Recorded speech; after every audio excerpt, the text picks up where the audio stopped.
Pour moi, il y a trois éléments qui sont super importants pour faire une bonne vidéo. La première, c'est que la vidéo soit en concordance avec l'identité artistique du musicien ou de la personne. Que cette vidéo soit en concordance avec le public. Donc, il faut que le musicien ou l'artiste qui fait la vidéo écoute le public et connaît leurs besoins et leurs désirs.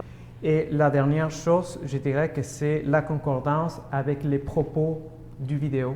Ce n'est pas la même chose faire une vidéo presque naturelle pour Instagram que faire vraiment une vidéo artistique avec une plus grande production. Mais je suis certain que toi, comme artiste, tu le vis de façon différente. Tu peux nous parler de ton expérience plus spécifiquement. Oui, tout à fait.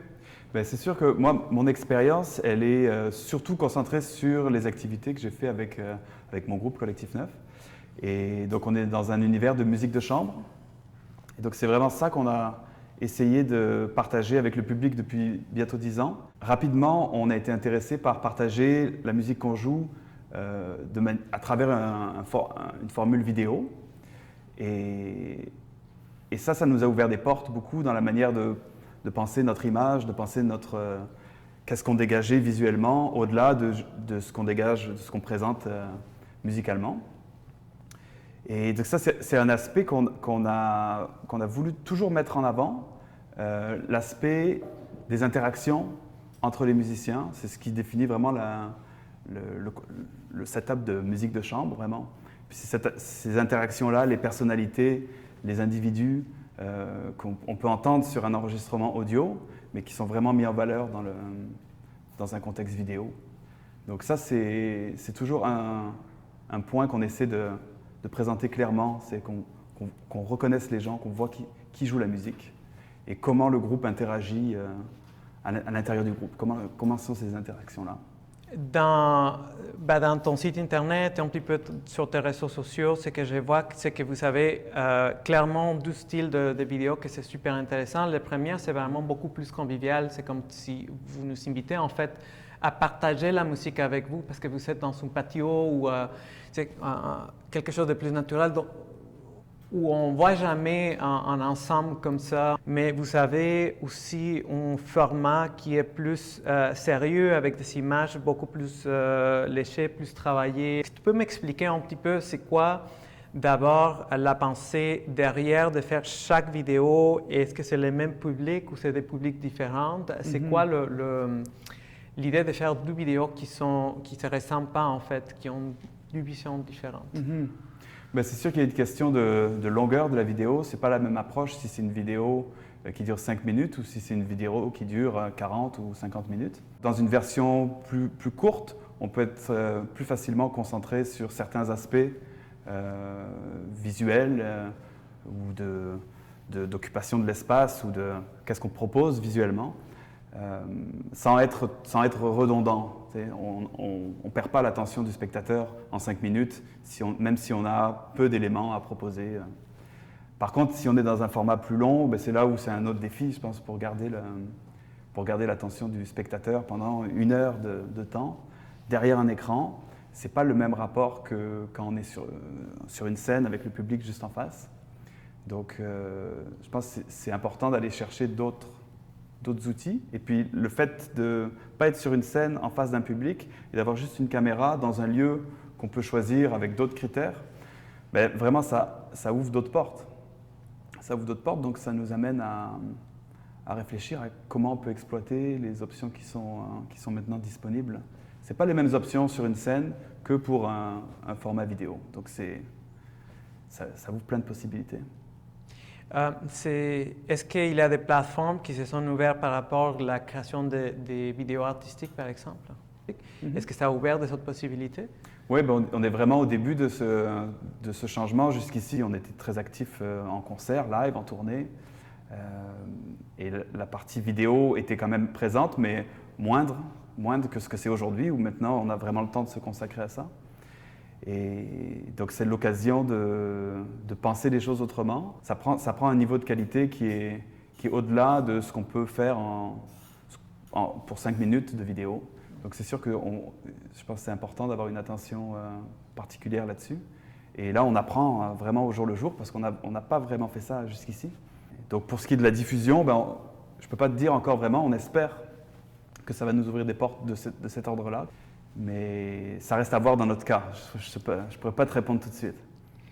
Alors, il y a quelque chose d'intéressant. Disons que tu faisais une vidéo artistique de 5 minutes et tu compares avec la vidéo un petit peu plus naturelle. Si on faisait seulement 5 minutes pour chaque vidéo, Ouais. est-ce qu'il y a une différence de ressources dans la vidéo artistique et la vidéo conviviale? Un des paramètres à considérer, ça dépend comment tu veux t'en servir. Si c'est juste pour les médias sociaux et que c'est une consommation rapide, vidéo qui est peut-être plus ponctuelle ou pour une occasion particulière, peut-être tu ne mets pas le même investissement de temps, d'argent pour une vidéo comme ça, que si c'est une vidéo que tu veux qui te suive à travers plusieurs années et que ça devient un objet artistique d'une valeur autant qu'un album par exemple. Ça prend des équipes plus grandes et plus d'équipements, de meilleure qualité, des meilleures conditions d'enregistrement, tout ça pour monter vraiment le niveau de production, autant l'audio, la vidéo, l'éclairage, etc. Alors, disons que moi, comme photographe, parfois je peux prendre mon téléphone et filmer un behind the scenes, une arrière-scène, et je n'ai pas vraiment besoin d'avoir une qualité exceptionnelle au niveau des sons, au niveau de visuel même, parce que c'est une arrière-scène. Ouais. Mais vous, comme musicien, est-ce que c'est permis d'avoir un son qui n'est pas correct ou exceptionnel? Mais dans notre cas, on a toujours été, ça a toujours été important pour nous de partager des vidéos qui étaient jouées en direct. Ce qu'on voit, c'est ce qu'on entend. Donc quand on joue, c'est le son qu'on joue à la vidéo qu'on entend en même temps. Donc parce que ça crée une autre énergie que quand tu fais un vidéoclip sur un enregistrement qui a déjà été fait. C'est pas la même performance, c'est pas la même chose. Mais du coup, c'est sûr que ça a des implications. Il faut que tout soit bon en même temps, quoi. Il faut que la vidéo et le son soient bons en même temps. Donc, c'est sûr que le choix du lieu, le choix des conditions d'enregistrement sont importantes pour avoir un son de qualité. Et je pense que oui, quand tu fais de la musique, le son est important. Après, tu peux avoir différents types de sons dépendamment du type de musique que tu fais. Puis nous, je pense on se permet ces libertés-là. Si tu as un répertoire qui est dans un genre plutôt que dans un autre, tu vas vouloir une acoustique qui n'est pas la même. Donc ça t'ouvre des portes pour différents types de lieux. Donc je pense que l'idée de départ, c'est souvent, si ce n'est pas tout le temps, la musique que tu joues. Et puis comment tu veux présenter cette musique-là? Qu'est-ce que tu as besoin pour présenter cette musique-là de la manière dont tu veux, t'sais? Et puis construire tes éléments autour de ça. Autant au niveau du choix du lieu, il faut que ça soit un univers qui correspond à l'univers musical, mais aussi au niveau de l'acoustique du lieu, il faut que ça serve la pièce de musique, qui est le point de départ vraiment. Est-ce qu'on peut faire une vidéo sans préparation? Ça dépend du groupe, ça dépend de la cohésion du groupe, c'est sûr que si on parle de performance en direct pour la caméra, ça prend une disponibilité, ça prend que tous les éléments soient réunis pour que le groupe soit capable de performer dans le temps qui est donné. Si c'est un groupe qui a l'habitude de jouer ensemble, qui a déjà joué la musique en question pour le vidéo, c'est sûr qu'il y a déjà toute une préparation qui est là, en amont, préparation mentale, tu sais à quoi t'attendre. Donc après, ça peut aller très vite le jour du tournage. Mais si tu veux que la caméra soit là au bon moment, au bon endroit, il faut faire en sorte que tu sois positionné d'une manière que la caméra va pouvoir aller là où il faut.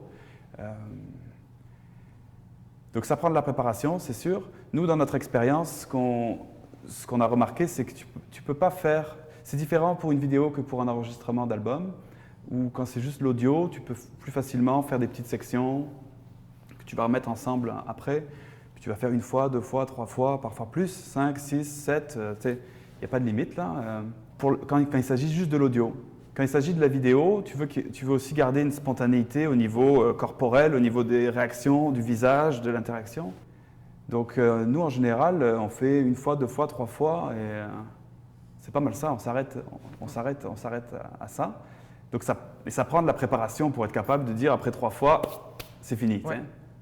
Pour être sûr que tout a bien marché, autant au niveau de la performance, de la musique, qu'au niveau de l'équipe technique. Souvent, ce qui arrive, c'est que quand on fait 3 fois, les 2 premières fois, c'est la répétition. C'est un entraînement pour les musiciens de faire de mieux en mieux, mais aussi pour l'équipe technique, quoi. Ça prend un peu de pratique, non? Oui. Oui, évidemment, il faut se préparer. Pour moi, je ne peux pas faire quelque chose sans préparation. La dernière question, parce que j'aimerais te demander, c'est s'il y a des révélations que vous avez trouvées par rapport à cette situation dans laquelle on est maintenant, par rapport à la COVID, s'il y a des choses en faisant les vidéos maintenant qui est différente aux expériences que tu as eues avant. La première chose qui me vient à l'esprit, c'est la distanciation, parce que même si on peut faire des tournages, on fait ça un peu plus espacé qu'on le ferait d'habitude. Donc quand il s'agit de musique de chambre, ça amène des complications juste de cohésion du groupe. Dans notre cas, on est 9, mais une distance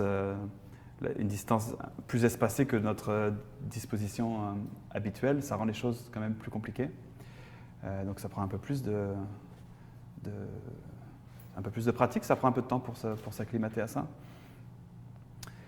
Sinon, je dirais que c'est peut-être étant donné que tout le monde est moins actif dans notre milieu en ce moment, on a plus le temps de se concentrer sur quelques projets importants, ou mettre moins de projets, mais on peut donner plus d'importance sur les projets auxquels on participe. Donc ça nous permet dans notre cas, ça nous permet de faire des projets de plus grande envergure qu'on n'aurait pas le temps de faire, on n'aurait pas l'énergie, on n'aurait pas le focus pour mener des projets si grands. Alors, si on avait un calendrier de tournée en même temps, ça serait difficile. Alors, en termes de la création de vidéos, je vois possibilités très claires. Pour la première, je dirais la plus simple, où il y a moins de création artistique, disons ça. Il y a des créations artistiques dans le spectacle comme tel, mais je verrais une deuxième formule que c'est la captation des vidéos, soit live ou pour transmettre au public, où on peut avoir une partie qui est plus créative, donc on peut couper du caméra, faire un petit peu d'editing pour le rendre un petit peu plus intéressant. Et la troisième, c'est aller vraiment dans la création des vidéos vraiment artistiques, un petit peu comme rituel, où vous avez des images à moins une danseuse et des images un petit peu plus abstraites. Je ne sais pas si tu pourrais me parler en premier s'il y a des défis artistiques dans ces 3 formules ou des défis techniques que tu vois, des différences entre les 3. Oui, c'est sûr. Dans la captation du concert en tant que tel, il faut jouer avec les paramètres qui sont donnés, là. Et si en partant, le concert, tu le fais qu'une fois, ça veut dire que tu n'as qu'une chance pour tourner ta vidéo. Et il faut jouer avec le paramètre de la scène, le public, le positionnement des caméras, toutes ces choses-là. La prise de son, donc la position des micros, c'est pas forcément… pour un concert qui est acoustique, tu n'as pas de micro en partant. Donc là, il faut que tu rajoutes des micros. Tu veux les mettre d'une manière qui ne vont pas être trop obstructifs pour le public, des choses comme ça. Donc il y a tout un ensemble de paramètres à considérer. Et ce qui fait que tu as disons, si on parle des positions des caméras, par exemple, tu as certaines limites qui vont faire en sorte souvent que si tu as un spectacle qui est d'1 heure, c'est des allers-retours entre les différentes caméras. Puis c'est la même formule que tu utilises pendant 1 heure, quoi. Si dans un format qui est sans public, là ça ouvre d'autres possibilités parce que déjà tu peux faire plusieurs fois le spectacle, jouer plusieurs fois la musique et tu peux mettre les caméras dans différentes positions au cours du spectacle. Tu peux déplacer tes caméras, tu as le temps, ça tu sais mieux que moi, là. Mais tu peux aussi déplacer les musiciens. Nous, on a beaucoup expérimenté avec ça.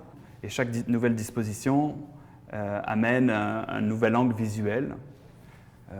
qui est pas forcément possible de proposer dans un contexte de concert, où il faut que tu fasses... un concert, c'est une expérience continue, il n'y a pas de temps mort, donc tu ne peux pas te permettre de changer complètement ta disposition. Tu peux le faire dans une certaine mesure, mais il y a des paramètres le paramètre de continuité à respecter souvent, qui amène certaines contraintes. Donc si tu es dans un mode vidéo sans public, déjà en partant, ça ouvre beaucoup de portes à ça. Et dans le choix du lieu aussi, ça permet de sortir d'une salle de concert habituelle. Donc tu as tout un décor qui vient avec le choix du lieu. Ben, c'est sûr que d'avoir une diversité de dispositions physiques, une variété tu ne filmes pas toujours la même chose pendant 1 heure. Je pense que ça, c'est vraiment bénéfique quand on est capable de faire ça. Ça amène de la variété. Puis je le vois dans d'autres projets où on n'avait pas la possibilité de faire ça. C'est plus difficile d'avoir de la variété, suffisamment de variété pour garder l'intérêt, je pense. Donc d'organiser, parce que c'est sûr que la musique, c'est un acte auditif, hein, c'est sonore, c'est ça qui nous importe en premier lieu, évidemment. Mais si on le met sur un écran, ben là, il faut mettre en scène ce qu'on voit à l'écran. Je pense que c'est ça qui est important aussi. Ça devient tout aussi important que la musique qu'on joue. Et donc d'aller chercher différentes manières, de chercher de la variété dans notre proposition visuelle, ça c'est quelque chose qu'on peut faire avec différentes contraintes dans un univers concert avec public que dans un univers vidéo sans public. Parce que c'est vrai que quand même dans le concert avec public, bah, tu es sur scène, tu es en face des gens, c'est quand même, les gens te voient aussi, ils ne vont pas juste t'entendre. Donc c'est un souci que nous on a, je pense que n'importe quel artiste qui monte sur scène a dans une certaine mesure, hein, de comment on se présente, comment on s'habille, comment on éclaire la scène, toutes ces choses-là. C'est juste pas les mêmes contraintes, selon moi. Alors, par rapport à l'énergie au niveau de jouer avec un public et jouer sans public, je pense que ça peut donner des œuvres complètement différentes. Donc, pour toi, en tant que musicien qui probablement aime jouer devant un public, comment est-ce que ça change l'expérience et la création finale entre la captation avec le public et la création artistique sans le public? Ben, dans notre cas, l'expérience qu'on a eue au cours des 12 derniers mois, c'est pas si loin de ce qu'on avait fait dans le passé. La série de vidéos qu'on avait appelée les live shorts, où c'était des vidéos qu'on faisait de manière assez spontanée, où, comme je disais tout à l'heure, on faisait 1 fois, 2 fois, 3 fois maximum. Et puis ça devient une performance pour nous, mais aussi pour l'équipe technique, l'équipe vidéo surtout. Là. Donc il y a l'esprit de performance qui est quand même qui nous aide à nourrir l'instinct de bien faire, de tout donner d'un coup, là, qui est quand même assez différent quand tu es en studio, donc je pense studio audio, disons, mais ça pourrait être la même chose pour un vidéoclip, où c'est différent. Mais de garder cette spontanéité-là, ça fait que finalement, qu'il y ait un public ou qu'il n'y ait pas de public, on arrive à donner une bonne performance. C'est parce qu'on joue pour nous. Aussi, on n'est pas un musicien tout seul, là. Dans notre cas, c'est un groupe, donc on joue les uns pour les autres. Puis on sait que tout le monde est là pour donner le meilleur de soi-même en même temps, donc l'équipe vidéo, au son, tout le monde. Donc ça devient une performance collective. Je pense que c'est ça qui nourrit le feu quand même s'il n'y a pas de public.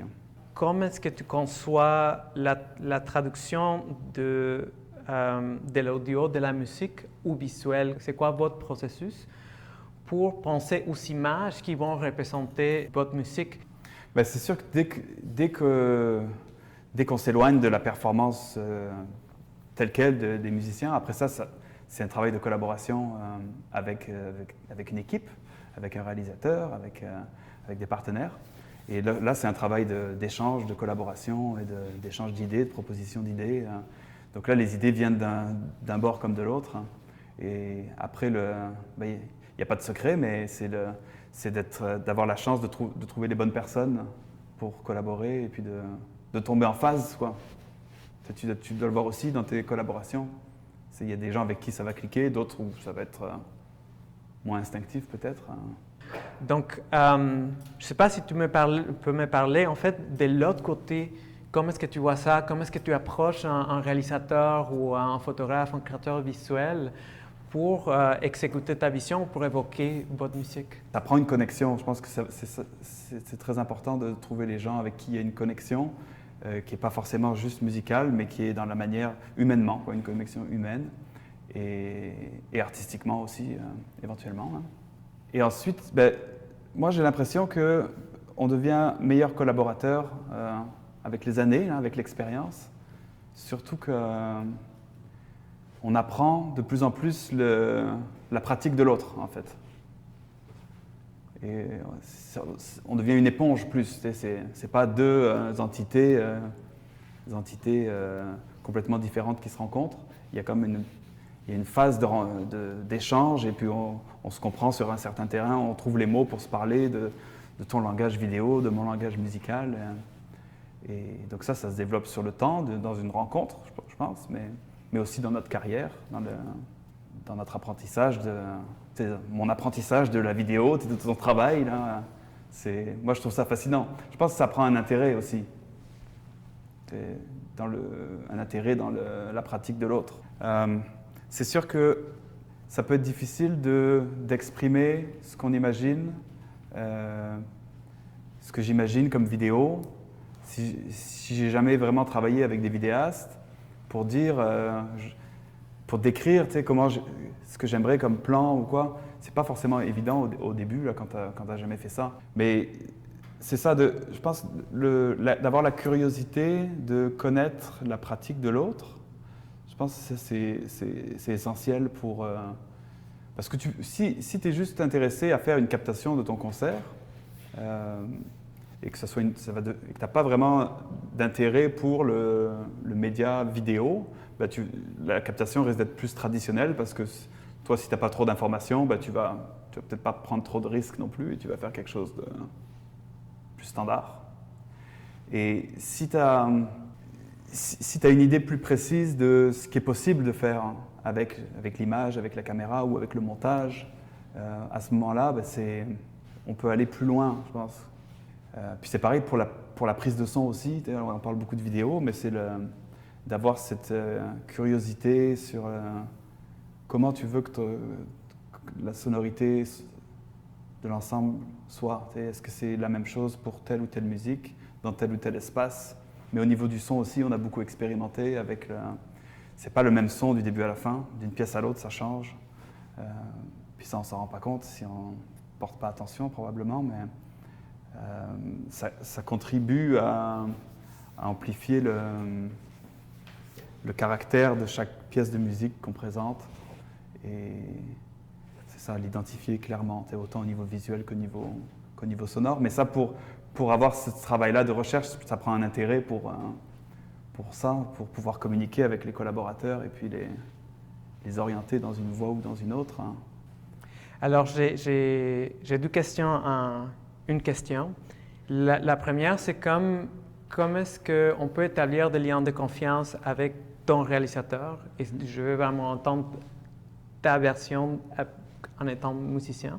Et l'autre question, c'est comment est-ce que tu arrives à communiquer ta vision ou réalisateur? C'est sûr qu'il y a une question de respect, de respecter vraiment la proposition de la personne avec qui tu collabores, de compréhension de son parcours, de savoir qu'est-ce qu'il fait. Si tu ne connais pas son travail, c'est plus difficile de trouver ce point de rencontre. C'est toujours délicat si tu attends de quelqu'un qui fasse quelque chose, surtout si c'est quelqu'un avec qui tu n'as jamais travaillé, d'attendre d'un collaborateur qui fasse quelque chose qu'il n'a jamais fait avant. Ça peut être difficile et puis c'est pas forcément gagnant parce que si c'est quelque chose que toi tu n'as jamais fait non plus, tu ne sais pas vraiment ce que tu veux faire, tu ne sais pas vraiment le décrire, puis la personne non plus. Donc c'est pour ça que c'est important de bien choisir ses collaborateurs et puis d'adapter ce que tu veux, ton projet par rapport aux collaborateurs avec qui tu travailles. Parce que sinon, d'essayer d'atteindre des objectifs qui sont trop loin de ça, de l'expérience de chacun, ça peut être un échec complet. Là. Donc ça, je pense, c'est quelque chose auquel je pense souvent. Mais en même temps, c'est toujours le fun d'essayer de pousser un peu les limites de chacun. Donc c'est un juste équilibre. Puis de sortir de notre zone de confort, ça c'est plus facile quand tu as déjà une relation avec le collaborateur, si c'est une équipe qui a l'habitude de travailler ensemble. Alors ma dernière question, c'est une question un petit peu plus tricky. C'est qu'est-ce qui passe quand ça ne va pas? Donc... Je pense qu'une chose qui aide à continuer, c'est de relativiser, de placer un projet, de bien considérer un projet pour ce qu'il est. Puis on ne joue pas notre carrière dans un projet, c'est être capable de faire plusieurs projets pour trouver un équilibre là-dedans. Il y a des choses qui ne marchent pas dans chaque projet qu'on a fait, il y a des choses qu'on aurait aimé faire mieux, évidemment. Mais il y a toujours le projet qui s'en vient pour améliorer ce qui n'a pas marché. Il y a des projets qui parfois ne voient pas le jour parce que, comme tu dis, il peut y avoir une mauvaise alchimie avec un collaborateur et puis c'est un investissement qui est perdu de temps, d'argent. Et puis parfois c'est mieux de le laisser puis de continuer. On apprend de ça. Mais sinon, il y a des erreurs qui restent et des vidéos, des enregistrements, des concerts qu'on fait, il y a des erreurs évidemment. Et on continue quand même, et le concert le lendemain, on va le faire pareil. Donc c'est de voir les choses dans leur ensemble. Puis ça, c'est d'autant plus difficile quand on commence, ou si c'est notre premier vidéo, on veut qu'il soit parfait. Mais évidemment, il ne sera pas parfait. Puis même si on est content avec les résultats, quand on regarde le résultat en arrière 6 mois plus tard, il y a des choses qu'on dit, on aurait pu faire ça autrement, puis là, on va appliquer ça au prochain projet. Pour finir, j'ai une belle phrase de Jean Cocteau qui dit qu'on est la somme de nos erreurs. Mm-hmm. Donc, j'ai toujours pensé qu'on fait des erreurs seulement quand on n'apprend pas de façon systématique de nos erreurs, quand on ne peut pas les transformer dans un apprentissage. Mm-hmm. Donc, je ne sais pas si tu es d'accord. Ah oui, tout à fait d'accord. Ouais.